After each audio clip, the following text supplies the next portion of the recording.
Hi viewers, welcome to my mini vlogs. ఈరోజు మీకు ఎంతో టేస్టీగా ఉండే క్యాప్సికమ్ ఆనియన్ కర్రీ ఎలా చేయాలో చేసి చూపించబోతాను. వచ్చేసేయండి చూద్దాం. సో ఇక్కడ ఏం చేయాలంటే మనం క్యాప్సికమ్ ఆనియన్ కట్ చేసి పెట్టుకున్న తర్వాత ఒక బాండి పెట్టుకొని ఆయిల్ వేడెక్కిన తర్వాత దాంట్లో జీలకర్ర, ఆవాలు అండ్ శనగపప్పు, కర్రీ లీవ్స్ యాడ్ చేసుకున్న తర్వాత కొంచెం ఫ్రై అవుతాయి. అయిన తర్వాత నెక్స్ట్ ఆనియన్స్ యాడ్ చేయాలి.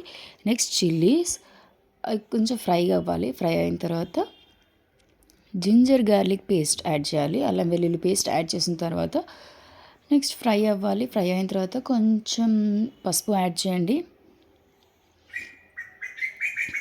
ఎస్, చూసారా ఎలా ఫ్రై అవుతున్నాయో.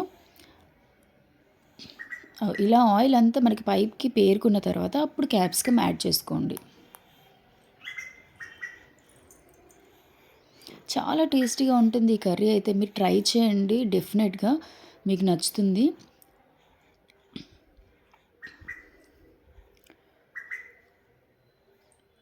సో అలా అటు ఇటు కలుపుకున్న తర్వాత ఒక 5 మినిట్స్ మూత పెట్టి పెట్టేసుకోండి. 5 మినిట్స్ తర్వాత చూడండి ఎలా ఫ్రై అయ్యాయో, అంతా మగ్గిపోయింది చూసారా. ఒక క్యాప్సికమ్ మనకు పచ్చిగా అనిపిస్తుందేమో, ఒకసారి చూసుకోండి. మనం అలా గరిటెతో ప్రెస్ చేసినప్పుడు క్యాప్సికమ్ బ్రేక్ అయినట్టు అయితే మనకి క్యాప్సికమ్ మంచిగా మగ్గినట్టు.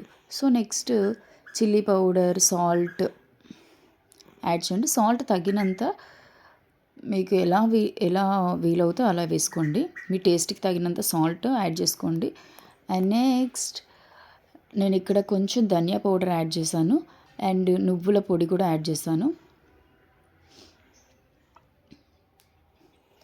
చూడండి ఇలా మనకు ఆయిల్ పేరుకుంది కదా, సాల్ట్ ఉన్నది యాడ్ చేసిన తర్వాత నెక్స్ట్ మనం ధనియా పౌడర్ యాడ్ చేస్తాము అండ్ ఫైనల్గా నువ్వుల పొడి యాడ్ చేస్తాం. ఓకే, యాడ్ చేసుకొని అలా కలుపుకున్న తర్వాత ఒక్క 2 మినిట్స్ మళ్ళీ మూత పెట్టేసుకోండి.